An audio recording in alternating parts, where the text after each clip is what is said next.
Shooting it raw? Yes, shooting it raw.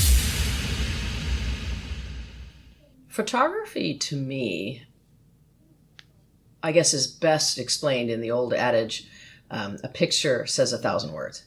It's very emotive. It can really drive home, very powerful emotions. It can send messages that are very powerful. And especially at the Shark Foundation, from beautiful sharks in the ocean to all the way to the final, unfortunate product of something like shark fin. Andrea, Richey, we are now sitting in the offices here in Hong Kong. Thank you for joining me on the podcast. We know each other already, haven't seen each other for years, and I'm really delighted by how you're spending your time. I love it. Okay, so let's just dive into the photographs, and then we'll hear the whole story. We'll talk about whatever you want. Great. Can I have a glass of water? Yes, you may. Great. Okay, fantastic. Okay, so the first picture, let me just describe it, because just to give people an audio anchor. Okay, so it's a picture of a shop in Hong Kong. It's very it's one of those shops of dried seafood. This is like a nice looking shop. It's not grungy or dingy, very bright. There are a lot of people around you. The light is all artificial light. There doesn't seem to be natural light spilling in from the street. So I don't know if this is a street shop, but you can see the dried scallops. You can see what I know to be large shark fin and small shark fin, and a huge amount of shark fin, of dried shark fin. So what is this photograph? Why start with this one to open the conversation? Great question. Thanks, Ran. First, let me say thank you very much for having me. Very excited to always have the opportunity to get our message out. And of course, our message is to help raise awareness about shark conservation. So in regards to this photo, this is in fact a regular shop on the street. Oh, it is on the street. Yeah. This is in Sai Pun. Okay. In between Sai Pun and Shengwan and Central, you'll probably find, I would venture to guess, maybe 1,000 dried seafood shops selling all kinds of dry seafood. This shop, this particular picture shows myself taking one of my famous tours, where I take kids on field trips or reporters or anybody who wants to go. I put together groups every few weeks, maybe once a month, and most of the people actually are locals. Okay. I'd say 75-25, and 25% are probably people who live here or have lived here a long time. One of the most common comments I get is, I used to live here for years and I never paid attention and noticed all these dead shark fins right here that I walked by in these shops. Yeah, that area is called ground zero of the shark trade. I call it the dried shark fin market. Okay, sure. But you have to understand, every little community in Hong Kong, no matter where you go, whether it's Sha Tin or Ma San or Sai Kung, every area that has a little marketplace, like a wet market or whatever, will also have lots of dried seafood shops around it. So for sure. This just happens to be, as you said, ground zero. Is this particular shop, what is their relationship to you? Because when I went around, they were quite abrasive to me. So when you go around and what's their reaction? So when I go around, and depending on, of course, who my group is, I'll usually speak to the group in English or Mandarin, because I speak Mandarin. Oh, okay. Not so good at Cantonese. And so I'll usually be speaking to them in English and Mandarin, or I'll explain to them what's going on. And if the shopkeepers are kind of looking at us funny, I'll just start talking to the shopkeeper in Mandarin. Oh, okay. And I'll explain that, this is a group of interested people. These are students, and they want to learn about Chinese culture. Oh, okay. And one of the most important things in Chinese culture, especially if you're getting married, are the big four, which is bao sam chi to, abalone, sea cucumber or sea slug, because it's really an animal, shark fin, and fish maw or fish bladder. So bao sam chi to in Cantonese. With these four things, people say you have a lucky marriage. They're the most expensive items that you can get, or some of the most. So it also gives you face when you have, say, a wedding or an annual dinner or a family gathering. They're pretty much they're very nice to me. They smile. They want to share. The only time is sometimes if they're taking photos, people in the shop might say, no. But we're standing on the street, which is a public area, so they don't really have anyway. And they know that. Okay. Well, this brings up a really good point. So we met in 2003, 2004 in different capacity. But how long have you been in Hong Kong? I've been in Hong Kong 30 years. 30? Mm-hmm. Respect, man. 30 years. Wow, respect. Before that, I lived in China, and before that, I lived in Taiwan. Right. Oh, wow, nice. Yeah. Wow. So that's why I have Mandarin. So,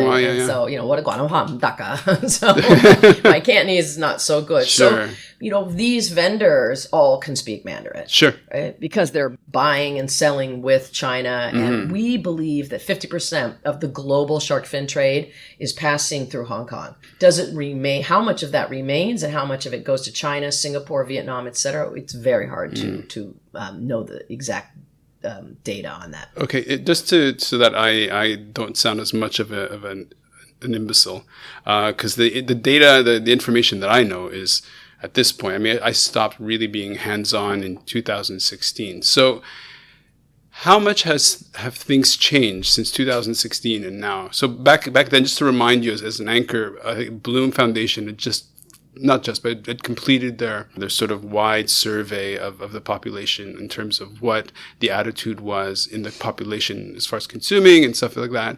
And so there was a downtrend that they were talking about in terms of local consumption. And I don't know if that was just a kind of, it just fell for a little bit and then it just came back, or if that trend is held. That is incredibly difficult to measure. Uh-huh. As you probably well know, surveys can be manipulated for an outcome. Mm-hmm. And many times we do a survey and, we don't look at the education or the demographics or the age or et cetera. But we found, and I think the survey you're talking about is one that was done by Hong Kong University. And they found there was a downturn in consumption. Mm-hmm. However, if you really look at the questions, if I went back and looked at the questions, they asked questions like, would you eat shark fin soup? And people said no.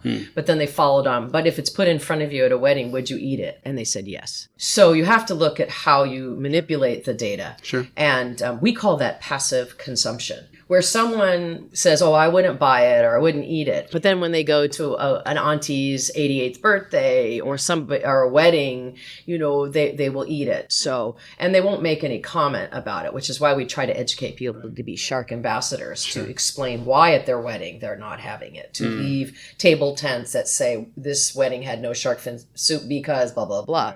So we have to be careful of data. Basically, it's hard to quantify. And when you can't measure it, you can't manage it very well. But the most difficult part about being an activist charity versus a scientific based like Bloom or WWF or Greenpeace, right?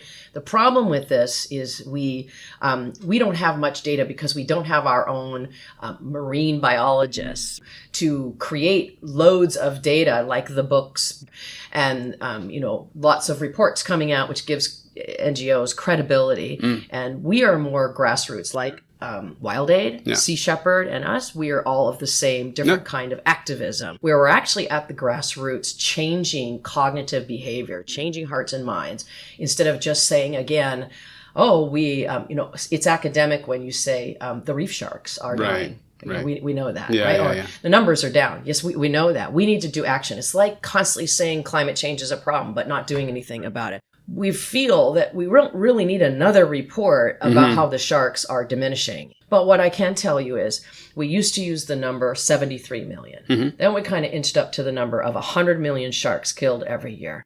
And then last year in 2019, I was with Diego Cardenosa, who's a very famous marine biologist from Colombia, who's in Rob Stewart's Shark Water, who is doing some data research with Bloom and us right now that Hong Kong Shark Foundation is in fact funding. He told me, Andrea, your number, 100 million killed every year, that's not right. I thought, oh, darn. But you know what? He told me it's more like 270 million. Wow. And the reason for that, and I don't have anything besides a scientist, just like Diego's, caliber and the data he's collected. He tells me that before the 80s, people cut shark fins off and threw them in the water. And we said, shark finning is cruel and unsustainable. You chuck the shark back in the water and they suffocate and sink to the bottom, right? Sure. But he said now they've become very resourceful. You now eat shark, not just for the fin, which is basically what we eat in Hong Kong, right? Because fishermen all over the world, whether it's Yemen or Spain or Costa Rica, Uruguay, or wherever they are, they know fins come to Asia because they get the biggest the price. Yeah. Correct. But little do people know that in fact the shark is being saved and not being thrown overboard. And that shark, maybe as a result of bycatch from long lining and gill netting, right? But mostly from overfishing, those whole bodies are now being cut up for steaks. Right. Italy, number 2 in the world for consumption. And because they use the skin. Okay. Master tanners in Italy, right? Okay. And number 3, they use the shark liver oil, which we call squalene, for makeup, women's lipstick, women's moisturizers, because you see, sharks don't have bladders. What they have are very fatty livers. Right. And so the oil in the liver, much like whale oil in the turn of the century, which was used for kerosene lamps, now people are coveting the whale liver so they can turn it into supplements. The shark liver, yeah. Correct. So they can turn it into squalene, etc. Yeah. So no longer is the shark just used for shark fin. Sure. That's just all we really eat in Hong Kong. Right. And squalene supplements. That's very popular here. I hear you 100%, loud and clear. Let's move on to the next photo. Now, this photograph is very powerful. It's photographed by our good friend Alex Hofford, an amazing conservationist, amazing person, who's such a good human being, really dedicated, incredible photojournalist, really. And so the photograph here, okay, so at the top of the image, you've got just this hints of little islands. It's in Hong Kong. The bottom 3/4 is rooftops in Hong Kong, probably in Kennedy Town. Kennedy Town, there we go.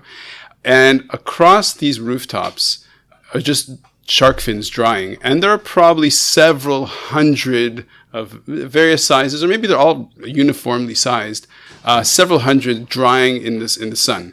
Yeah, it's a powerful image. Beyond hitting you over the head with this sheer... I mean, here, if you just look at it in terms of the value, like one shark fin is worth how much money?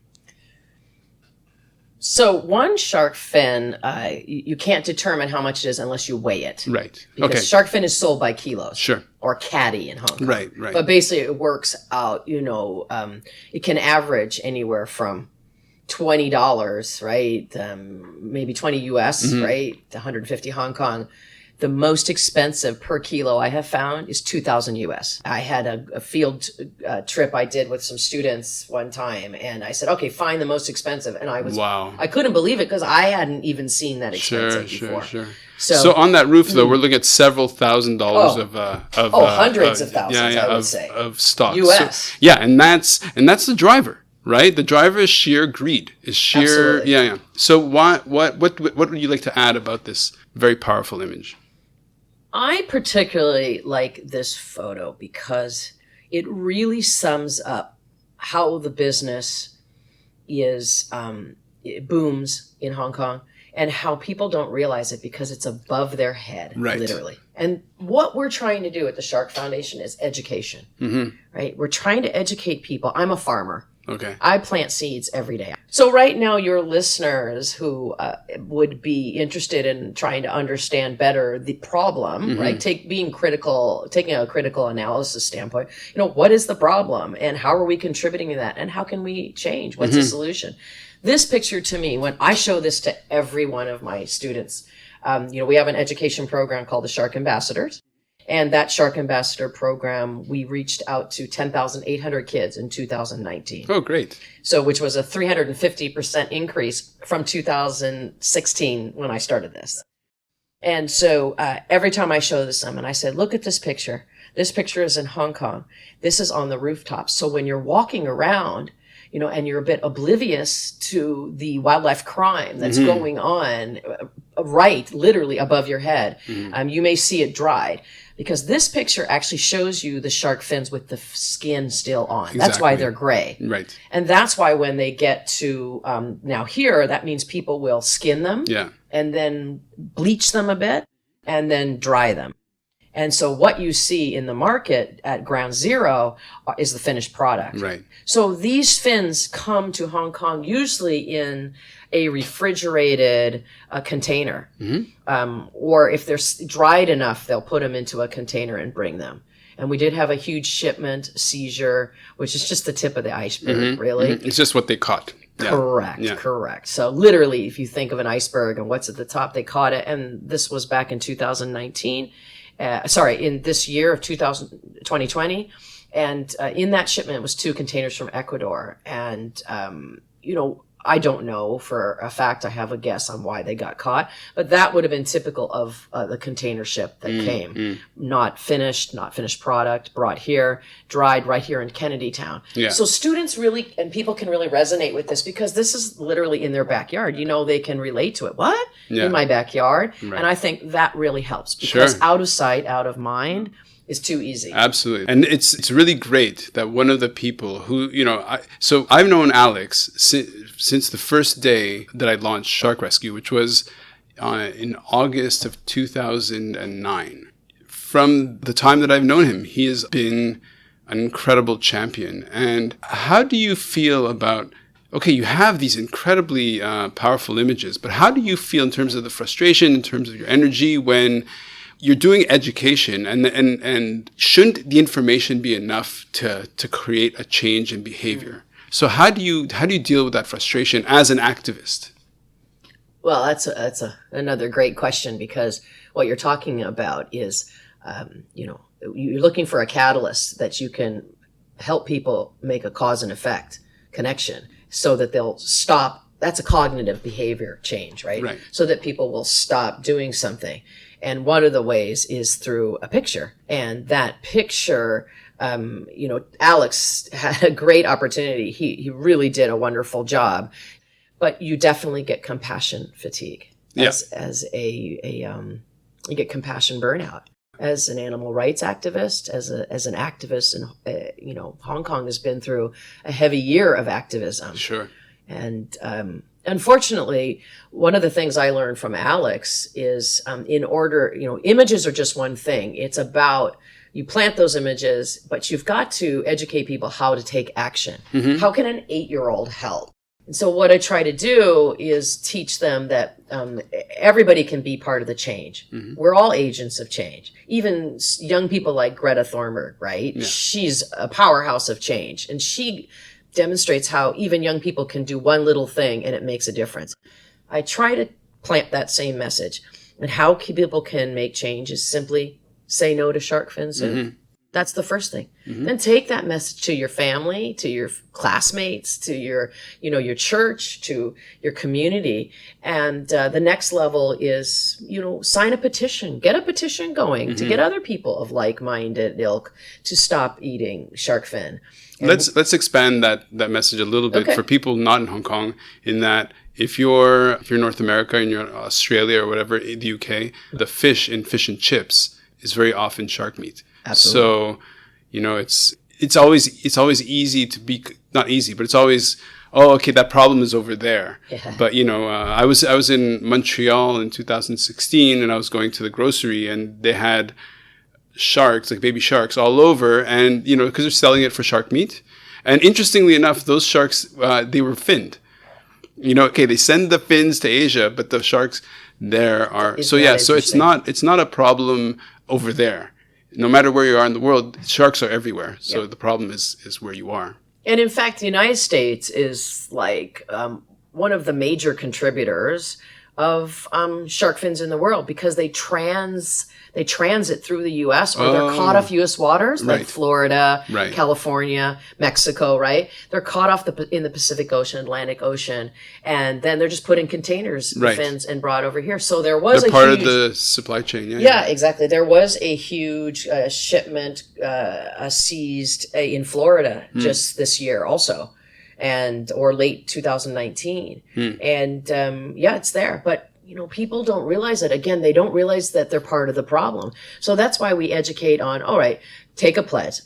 Say no to shark fin soup, right? Number 2, sign a petition. Start a petition in your schools, particularly good for kids, et cetera, right? Circulate that around, see what you do with that. And thirdly, let's target companies that are directly and indirectly contributing to the extinction of the species. Case in point, Maxims. We started at Alex Hofford's direction back in 2018, 17. We started to target Maxims. Maxims Group has 55 Chinese seafood restaurants. And we asked them politely in a letter, stop selling shark fin soup. No. We had a meeting with them. They basically said, to sum it up and paraphrase the meeting, that's okay. We're not going to stop. We make too much money from shark fins, right? It's too much part of our tradition here. And so we went to the next level. We started to do petitions. We got kids involved. Then we went to the next level, which was to protest. We had several protests at their restaurants. And then the last petition was focused on one of their franchises, which is Starbucks.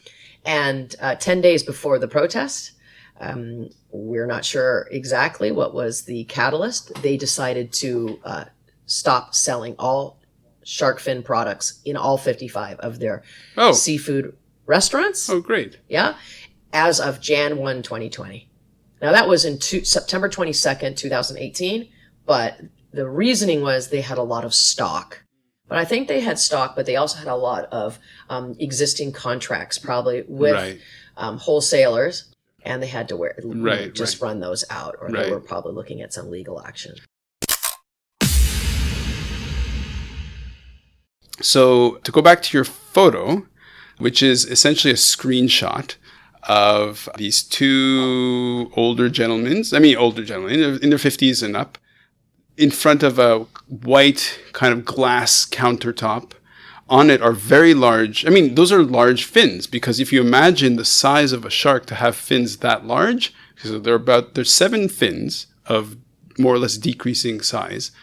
These are probably sharks of at least, 400 kilos or whatever to a ton. They're massive sharks, and they're in a very kind of studio set of a kitchen with some nice countertops. There's the sort of the elegant tap behind. The lighting's very nice. It's obviously a studio for German pool. Let's sort of shame them a little bit. And it's like a product advertisement on a website. What is this? So this is a great picture. I think this kind of also sums up a lot of the culture and the sort of ostrich head in the sand, or the ostrich phenomenon, as I like to call it. Just burying your head in the sand and ignoring what the problem really is. This is a campaign by a local company called German Pool. Has nothing to do with being German. They're local? Yes, that's the founder right there. Oh, I always thought German Pool was German. Nothing to do with Germany. Those bastards. No, they make ovens and humidifiers and water heaters, for sure, yeah. And they're very good at what they do. They've been around a long time. I think they have a very credible product. And they created a social media platform called Happy Kitchen. Okay. Happy Kitchen is where they have cooks come on and use their German Pool products to cook recipes. Sure. So the founder here is meeting with this gentleman who actually used to be the chairman of the MTR. Oh. And now he is a professor at Hong Kong U because he's retired. He's no longer the chairman as of 2019. Right. So these two gentlemen, he's called in his best mate, and they're going to do, which is very typical, what families, older generation, men and women in their 70s and 80s like to do, which is yum-cha, to go out, eat yum-cha, or have family gathering. Family is very important in our culture. So he's teaching this gentleman his best shark fin soup recipe. Yeah. So when I saw this, I was pretty shocked because at the bottom it says something to the effect of, this is how disingenuous it is, right? Don't eat shark fin soup, but it's okay to use up the stock you have first. If you have stock of shark fin soup, you can make this recipe, but don't go out and buy more of it. Right. Kind of thing. It was like almost a throwaway kind of like plea to, okay, we're sustainable. But I think the message is from a corporate social responsibility, or the message should be from a CSR, a corporate social responsibility standpoint. The message really should be absolutely, this is what you don't want to do. Exactly. Right? You are contributing to the unsustainability and the overfishing of the oceans, which has a direct impact, we know, on climate change. And you're promoting it. Correct. So it's great that you asked me, that we've talked about this photo today, because in fact, today we are launching a petition on Support Hong Kong, supporthk.org, which is a charity right here in this office in Hong Kong. And we are launching a petition asking German Pool to remove this video. And so, watch this space. Yeah. Okay. So around our podcast, I'm going to link to Hong Kong Shark Foundation's website. I'll put other links as well, as far as whatever you feel is useful. Okay, so let's go back to part of what's interwoven in Shooting It Raw is this idea that how can we inspire people to kind of step back from everyday life and push things forward a little bit, either for the greater good, issues that are bigger than yourself, however it is. So very inspirational. Okay, so listening to your language, I had mentioned this earlier, listening to your language, you have very clear professional services type language, in the sense that I know that you worked in a law firm. Somebody listening to you who has a different mindset, first of all, doesn't have the experience that you have or the training, how did you go from there to here? Is it a big jump, or was it actually just a natural progression? In 2019, I was privileged to be asked to do a TED Talk at Chinese University, a TEDx talk. And that really helped me to fine-tune my message. And I had to really think about, how did I get in this, right? Mm-hmm. What would be interesting to people? And my message, as I explained in that TEDx talk, right, is in 2015, I had been working as a legal recruiter. I had worked for a Wall Street firm that, I know, that's how I know you. Mm-hmm. I was an ex-lawyer in corporate communications, and I sort of had an epiphany. My father had died. My mother had a heart attack. And I sort of reached that age that women get to when they start questioning what's the reason for life. And I sort of, what's my existence? Have I done enough? What's the legacy we're leaving? And it just sort of came on. I was working with a lot of very rich clients who were making a lot of money, and they were not happy, mm-hmm. right? Mm-hmm. There has to be more to it than that. Mm-hmm. And so I just decided to start volunteering. So in 2015, I started volunteering for different charities in town, Christian Zoo and the Ark on Lantau, and Jenny does an amazing job out there. And then I knew Jerry McLean, and Jerry was one of the founders, right? And I had seen his talk at the Royal Hong Kong Yacht Club. And there I was sitting, and I thought, well, I'm a fairly educated person, right? I've worked in an educated population, and then I get there and I see this, presentation with photos like I've showed you today, and I thought, wow, how did I not make that connection between the two? How is it I was, eating shark fin soup at weddings and not pushing back and saying, everybody, we have to stop this, right? And I didn't realize the actual decimation of that overfishing was doing to the shark population. Sure. And how 1/3 of the species is near extinction. Mm-hmm. How, as David Attenborough says in One Planet, his show, he says 90%, we have lost 90% of the shark population in 30 years. Right. And that's what Rob Stewart was trying to do in his shark water extinction movies, until we lost him, unfortunately, in January 2017. Mm-hmm. And so I had this sort of epiphany, and I quit my job. And I volunteered different jobs off and on for 3 years without pay. And then, in charities, because we don't have big institutions, or we receive zero government funding and very little, if nothing, over the years from other foundations, we're all dependent on people like you and your listeners for keeping us alive. And we literally run on a volunteer air. Volunteers are the lifeblood. I'm the only employee right now for the Shark Foundation. Yeah. And, I 2 years ago, I became the executive director. And my mission is really now to educate not just students, but to start campaigns like our Shark Free Company campaign, which is a corporate social responsibility campaign, where we just signed up another company yesterday called Legal Beagle, which is a CPD company, where we're trying to get more corporate people into the green mind that they can make a difference.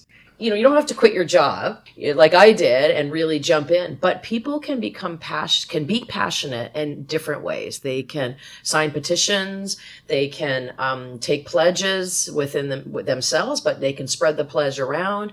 They could have a company, they could have birthday parties and donate money. Sure. They could have corporate company parties, annual dinners. They could choose a charity. I can come and be a speaker. So if they want to give back and save sharks, they not only can be a part of the actual activism of voicing and not eating it, right? But they can also be a part by donating to ensure that we continue. The fuel, yeah. Yeah, the absolutely great word. That those donations are the fuel to keep us going. Right. And this year, I have to say, 2019 and 2020 have been incredibly difficult for charities, especially in Hong Kong, because we started in June of 2019 with the protests, and then we started with December and January of 2020. We started with the COVID-19. And people are concerned about their jobs and their health and their families. So donating to sort of a very, what some might see as an obscure charity, because they don't see the cause and effect between they don't think sharks are important. But what they don't realize is that they are the cleaners and sort of the keepers of the ocean.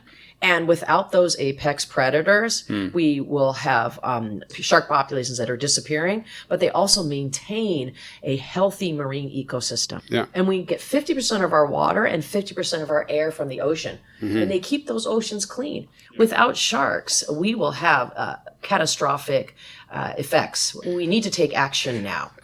What is a really bad day for you in terms of, as an activist, when you come in and you're just like, oh man, are you kidding me? Well, I think as an activist, a really bad day is when I see people not cooperating together to save sharks and save the planet. Right. Okay. I hear you. So what day, if you're to look back in the past, say, 4 years, is the flagpole that goes so high in terms of what an achievement, your heart's bursting your chest? When I go to a school, right, and I plant that seed and that message, and then I see young people like having birthday parties through organizations like Two Presents. I don't know if you know that. It's called Two Presents, and they're an invitation platform, and they're really in the schools.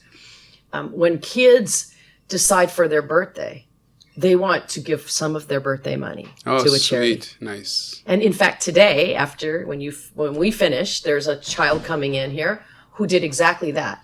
And then she will come in and we'll talk about the presentation that she saw I give at her school, and we'll thank her. We'll take a little photo. Nice. And with her parents' permission, we'll put that on social media, and we'll call her our shark hero. Nice. And we give her a little certificate. And she's a shark hero. A great day, and what keeps me going is when I see, kids like that, because they get it, they understand it, and they go a little bit further. They want to even give their money, because the reality is we're a business, and we still have to revenue generate somehow. Sure. We don't have much to sell except for education, right, and changing habits, and so that is a bad day too. Yeah. When because we go through ups and downs in a charity, and that's why we constantly have leadership succession problems.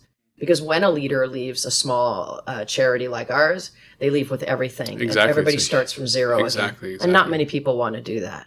We just got I'll tell you, we just got involved in an organization called Benevity. Benevity is like a vetting company for charities, for corporates. Okay. And Moody's, one of Moody's employees in Hong Kong was kind enough to give us a donation.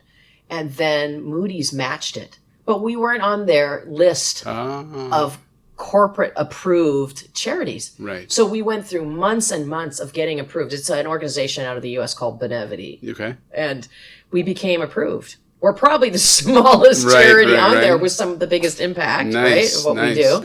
And so that just got confirmed today. Wow. And I'm really excited. It wasn't, a huge amount of money, right? Little wins. Wins. But over 1,000 Hong Kong dollars, you can get a tax deductible receipt. That's not so big for people in Hong Kong. For people like in the U.S. who pay a lot of taxes, right, or Australia, or Canada, in the U.K., tax deductible receipts are helpful.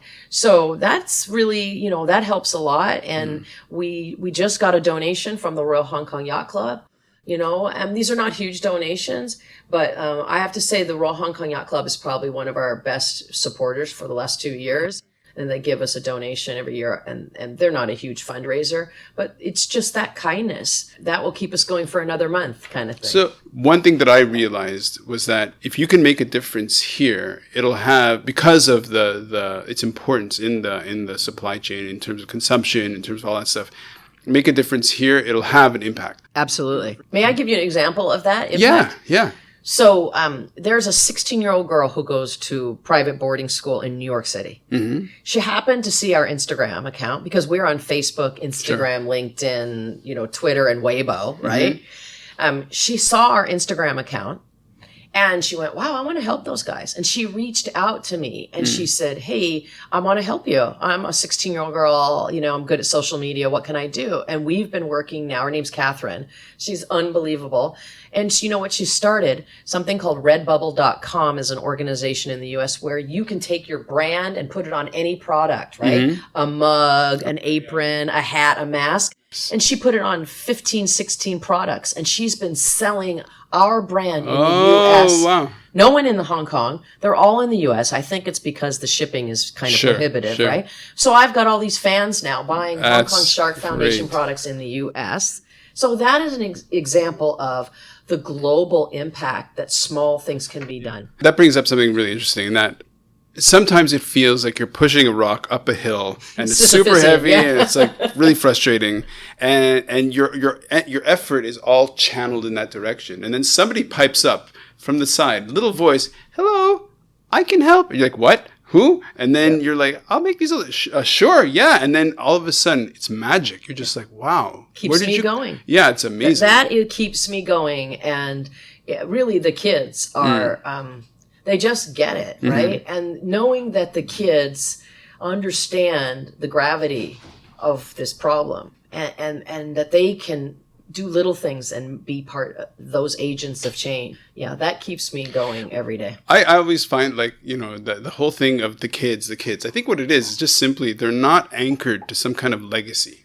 Somebody who's 15 now, who's 20 now, their coming of age or their awareness is into this conversation, this awareness, global awareness, where more people are talking about environmental protection, the issue of oceans, whereas they're not held back by older generations who have this legacy of, oh, we always did this, we've always done this, Correct. It's fine, you know. And so a bit of optimism. How do you offer a ray of sunshine to a kid who's like, oh, it looks really bleak, it looks awful, 250 or whatever the number you gave, million sharks still, the number's too big, like it's almost meaningless, but so what kind of ray of sunshine can you give these young minds? There is room for optimism. I guess the word I would use is empowerment. Okay. Educating young people that they have the ability and the power within them, that they are empowered to make change, is very, very important in a culture, in any society, because if they're not happy with the way it's going, right, they can make change, just little things, and it will make a difference. And understanding, like Greta Thunberg, that just one person has a knock-on effect, sure, right? Has a reaction down the line, and that they're not powerless, that they in fact can be empowered, and they can work together because, as I said, together they're stronger together, right?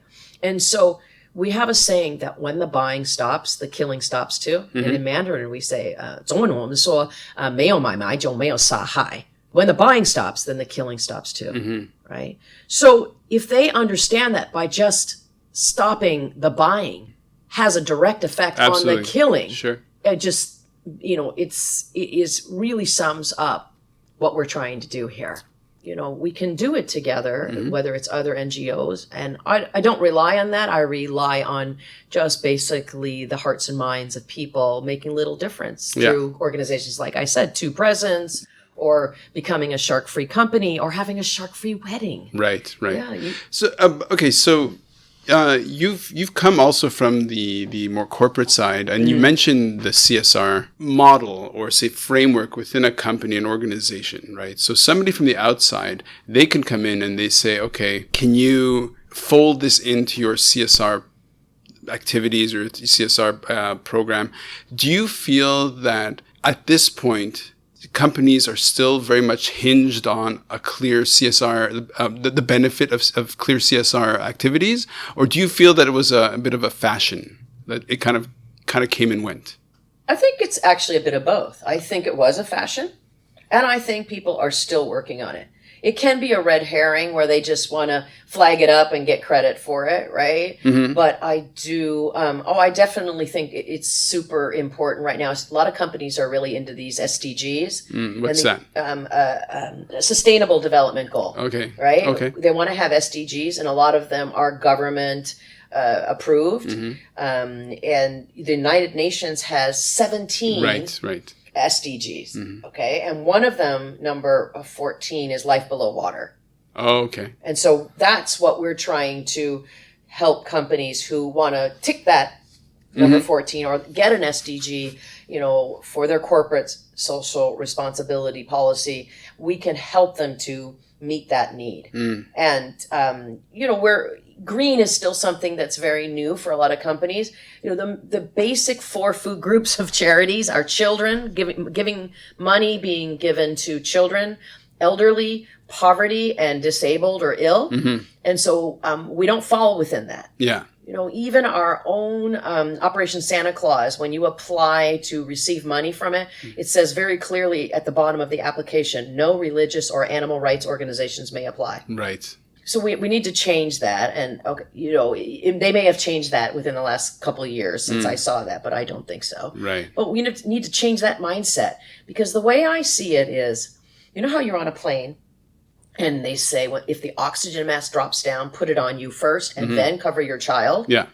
I believe the green factor, the oceans, the climate change, the sharks, I believe these factors are the umbrella which are over the children, the poverty, the elderly. Because if we don't have clean water, if we don't have clean air, if we don't have a healthy environment, right? If we're eating sharks with heavy metal in them, like heavy metals like arsenic, mercury, lead, right? And that's just not in sharks, by the way. Pretty much all fish has that. We need to stop eating. So, that big picture is the atmosphere, is the environment, the green issue, which protects all those at the bottom. I agree 100%. So corporates, back to your question on, are they just, window dressing? Yes, window dressing, exactly. It's just window dressing, are they just talking the talk? I think corporates want to do, like the big investment banks, that want to do something to not only be seen as giving back, but actually doing something for the bigger picture, right? The climate, and do something green. But it's hard for them. It's a bit of a Leviathan. It's like you're in a big, huge Carnival Cruises boat and you want to turn left. You have to start now, right? Yeah. It takes, versus if you're in a speedboat, you automatically can turn. We can turn, So I know that it's difficult for them. But if they take a chance on sharks, they're not just doing sharks. They're not just saving sharks. They're saving the oceans. It's the whole oceans, absolutely. Because the problem is overfishing, right? Sharks are the bycatch and they're being overfished. And so we can't just say, well, these only 10, really only 10 species are protected under the United Nations CITES law, right? There are 2 new that have been added. Right. But there are basic 10 sharks, right? Great whites, basking, whale shark, there are others. But we need to be saving all the sharks. Sure. Is it? It's 300 species, right? Over 450. Okay, 450. I hear different numbers all the time. So over 400, over 500 I like to go in the middle. Right. So again, we don't know because every day, if you're a marine biologist and you're out swimming, you might find a new species. So it takes time. But the point is that there's a lot of species, over 450, and only 10. That's why we as citizens of the earth have to take action and do it ourselves. We can no longer wait. Well, so waiting for the government to be proactive, it doesn't happen. They're usually the one to come last to the party, and then they give the stamp of approval, and then they say, okay, now it's Safe, done. Now it's or they policy. rely on NGOs to do their job. Okay. And that's really typical, especially in Hong Kong. Okay. Where, in a place like Canada or the U.S., you have the governments, they allocate money to give to endowments, to give to charities and foundations. But here, the money is only goes to those 4 groups. Right. So the green, the environment, the water, all these other kind of environmentally related initiatives, it includes animals, they really are on their own when it comes to fundraising. I am eating this up. So far on the podcast, I've had other conservationists as well. I love how each person's voice is unique and the energy is different. I mentioned Po Chung before in the conversation, right? So I've been working with Po a long time, and part of what we say is that who you are informs the service you give, right? So who you are as a human being, Andrea, is really, you're in a way the brand of Hong Kong Shark Foundation. And I love that identity is very articulate, intellectually forceful. You're not a wimp, but extremely caring. And I find that really inspiring. I would love for somebody to hear this who's not in Hong Kong to say, I'm going to get involved, even though I'm in New York or I'm in South Africa or whatever, and create bridges because... Absolutely. Those bridges. Well, first, your words are very kind. And I know I'm preaching to the choir a little bit with you because you were very instrumental. You did your sharks rescue before, and I know you did some great activism by wearing. We have shark suits. Anybody ever wants to wear a shark suit and walk around, and raise awareness. But our motto, our mission is 5 words: to raise awareness about shark conservation and educate people about not eating shark fin soup and other shark products. Right. So, as I said, if we can show people it's easy to be empowered, people, your listeners, they may think, oh, it's okay, to eat a little bit of shark or whatever. But I think we all have to do our part, whether it's reusing and reducing or whether, we're trying something to be more greener. Every little bit helps. Yeah, absolutely. And it's just, usually it's a choice. You can go left or right. Absolutely. Why not go the right direction? Correct. There's a great quote by the lady who actually was an advocate in the Florida Everglades. Okay. She's the reason why it pushed it. And she said, paraphrasing what she said was, you have to be a nuisance. You can't, you just, if you want to get something done, you just can't sit back and think it's going to happen. And maybe at least if I'm not involved in the Shark Foundation and it disappears, right? At least I'll know I did a little bit, right? I can leave this planet knowing I tried to give back. A fantastic nuisance. Yeah. Let's end on that note. Yeah. Thank you so much. Thank you so much. Thanks. Very kind. Yeah. I love it. Thanks. You. Great. Thanks very much. So good. Really Thank appreciate you. it. Thank you so much for joining me, Ran, for this episode of Shooting It Raw. I really appreciate it. If you want to learn more about the show in general or today's guest in particular, be sure to check out the episode notes at www.shootingraw.com.